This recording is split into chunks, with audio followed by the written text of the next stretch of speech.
ay ang Milicia Mira Sastrera, Age po. 73 years old. Saan po kayo nakatira? Sa 16 Kumunoy, Purok Kumunoy, Minahan Sur, General Nakar, Quezon.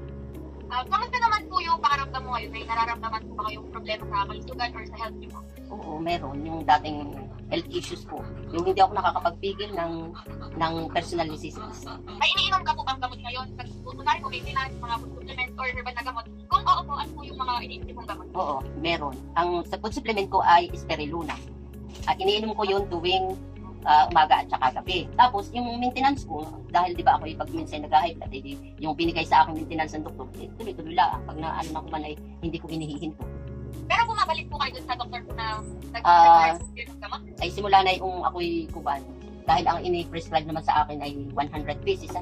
So, simula nung ako magpa-check up sa UERM, ay hindi na uli ako nakapunta doon. Hindi na gawa na, di ba, nag-pandemic. Tapos yung health issues ko nga, yung hindi ako nakakapagpigil ng personal necessities. Kaya wala na akong chances na maka-drop by doon sa man. Hindi na ako nakakapag-drop ng malayo. Kailan po yung last po check up sa doktor? Matagal na. Before pandemic pa yun. Di ba, So, way nag-pandemic? back 2019 pa po. Oo, parang ganun. Gawa. Tuwing nakakaramdam ka po ng sakit, ano po yung ginagawa?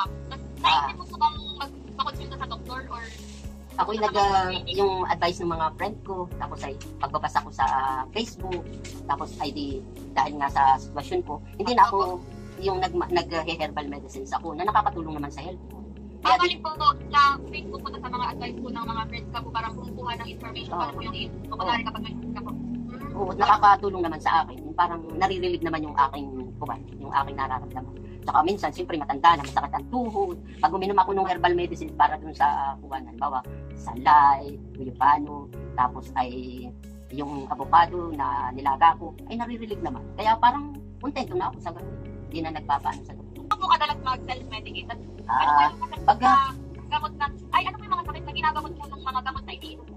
ay yung sakit sa tuhod. Hindi pa naman masabing arthritis at ibig sabihin na nawawala. Kung yung arthritis, hindi pa lagi na sumumpong, lagi na, ay awa naman ng Diyos, ay hindi naman. Uminom ako. Bali, ano mama yung iniinom mo pong gamot kapag po sumasakit yung tuhod? Yung nga, salay, tapos avocado, at saka... Salay, avocado po na, yung ano? Yung kuwan, dahon, tapos guyabano, puro dahon. Ilalagay po po tapos ilalaga ko, tapos iniinom ko astig. Parang... Pinagkahalo-halo mo po sila kakabili. Ano po yun ako? Sa... Yung advice din ng friend ko na mayroong gano'n, yung masakit, sabi, best, yun ang iyong inumin at marirelieve yung nararamdaman mo. Gano'n. Ay, Bali, ma'am, baka doon sa iyong pang-high-blood na gamot. Ano po yung gamot na iniinom mo? Pang-high-blood? Amlodipine at saka losartan. Nainom ka po ng mga herbal medicine, mga food supplements, at yung maintenance mo po. May nararamdaman ba kayong side effects or wala na. mga problem na na-encounter dun sa mga gamot na iniinom? Wala. Gawa ng pag-ano ng kuwan ay, di ba ang sabi ng kuwan, yung herbal ay hindi naman nakakaano sa yung medicine na tinitik. Gawa ng yun naman ay herbal ay parang wala, usually ayos lang, walang problema. Paano mo naman po malalaman kung yung gamot na ginagamit mo po ay talagang gamot dun sa sakit na nararamdaman? Ay alam mo nung before pandemic ngayon ako'y nag-ano ng kuwan sa UERM sa Maynila. Ay di yun ang resita. Ay di bali yung mga herbal mama, at yung mga food supplements mo po. ay okay rin naman yung ano ng food supplement ko, nakakatulong sa health ko. Kaya lang, ay siyempre pag uminom ako ng food supplement, inaantok.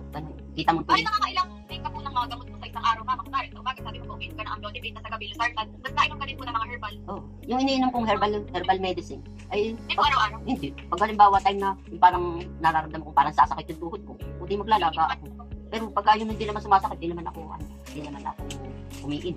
Hindi ako naglalaga. Pero pag yung halimbawa nararamdaman ko, siyempre pag natulog, pagising ay masakit ang tuhod, siyempre pag kuway nangalay, hindi nakabaluktot. Kaya pag ng kuwan ay Bakit mo po pinipiling mag-self-medicate kaysa magpakonsult sa doktor? May mga dahilan po ba kayo kung bakit nag-self-medicate? oo naman. At kung hindi nga yung dahil sa health problem ko na ako'y hindi makapagpigil ng aking personal necessities. Okay, di ako laki sa doktor. Siyempre mas pinag-aralan din nila yun. Nag-aral talaga sila ng tungkol doon. Ay ang problema nga, kita mo naman pag naririto ka sa probinsya ay pag nakuha, nakita mo naman na hindi ako nakapagana. Dito lang ako.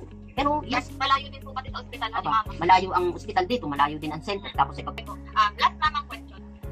Sa tingin mo po ba ay maasahan ang self-medication? Ibig mo sabihin, kasi katulad dun sa kaso ko, hindi nakakalayo ng ay malaking tulong sa akin yun dahil hindi ko na kailangan mag-travel ng malayo na mamumroblema ako at baka habang on the way ay magkaroon ako ng ibig sabihin, makaramdam ako ng personal disease. Ever po mama na kunwari may pupunta diyan doktor na libre check-up, pupunta ka po? Oo naman. Kita mo naman pagkakuhay kami pumupunta doon sa nung kuha na may libreng kuwan sa yung sa para sa mga bagong tawag dito. Yung may libreng mga gamot na at saka libreng check-up. Hindi ko kami may napunta naman. Apo. Tapos na, thank you so much. Thank you din. Bye-bye. God bless. Kumusta ang pakiramdam mo ngayon? May nararamdaman ka bang problema sa kalusugan? Okay naman, wala po sa ngayon. So, next question. So, may iniinom ka bang gamot ngayon? Ayun, kasama ng maintenance, food supplements o herbal na gamot? Kung oo, ano ang mga iyon at kailan may iniinom? Wala. Tuwing nakakaramdam ka ng sakit, anong ginagawa mo? Naisip mo bang pumunta sa doktor? Depende sa budget. Pag merong budget, pupunta sa doktor. Tsaka pag yung sobrang malala na yung nararamdaman mo, na hindi na kaya ng self-medication. Pagka walang budget, self-medication, yung mga naitagong reseta. So, kaya magtatanong sa mga kakilalang PA. So, gaano kadalas ka mag-self-medicate at ano pa yung mga sakit na ginagamitan mo ng ibang gamot? Hindi naman madalas eh. Depende pa rin kung malala na yung nararamdaman. Pero pag simpleng sakit ng ulo, sipon, ubo, pwede naman sa over-the-counter lang. So, next is, bakit mo pinipiling mag-self-medicate kaysa magpa-consult sa doktor?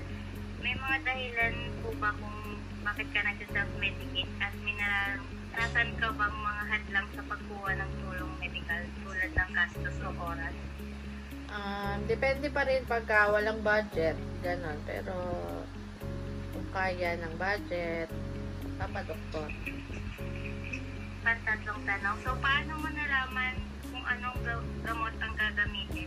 And paano mo sinisigurado ang mga gamot na ginagamit mo ay ligtas at tamang gamot para sa iyo? Pagka minsan nagpapadoktor ka, may ire-reseta sa'yo. Halimbawa, sa sipon, yung tatandaan mo lang siya, tapos pag nagkasipon ka ulit, iinumin mo ulit. Ganun lang. So, last two questions. So, nararanasan mo ba na ang anumang side effect o problema mula sa self-medication? Kung o, paano mo ito hinaharap? Wala naman. Kasi So, lahat last naman question na nire-reset ang gamot, di ba, tatanungin ka muna ng doktor kung may allergies ka. Okay, so last question. Sa tingin mo ba ay maaasahan ng self-medication? Bakit o hindi? Ayun, minsan, depende, pag kakahiyang mo yung gamot, gagaling ka kaagad. Depende pa rin kasi, halimbawa, sa sipon, pag yung malala naman na kailangan mo na mag-antibiotic, diba, ganun lang. Okay, maraming salamat po. Welcome!